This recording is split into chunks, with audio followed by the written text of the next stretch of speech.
دوستوں جب رجب کی مہینہ آتی ہیں تو لوگوں کے اندر ذخیرہ اندوزی شروع کر دیتے ہیں لوگ.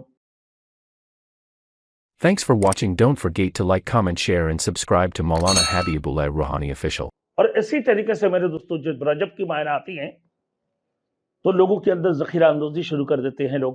یہ بھی حرام ہے کیونکہ ہمارے یہاں تقریباً پاکستان ہے، انڈیا ہے، بنگلہ دیش، دیگر ممالک کے اندر، ان تقریباً خاص طور مسلمان ممالک کے اندر جب رجب کی مہینہ شروع ہوتے ہیں تو یہاں چنے کی قیمتیں بڑھا دیتے ہیں، دال کی قیمتیں بڑھا دیتے ہیں، چینی کی قیمتیں بڑھا دیتے ہیں، اور لوگ مالوں کو جو ہے نا سامان کو ذخیرہ اندوزی کر لیتے ہیں تاکہ رمضان میں زیادہ پروفٹ میں جو ہے نا اس کو بیچے، فروخت کریں، زیادہ منافع کمائیں.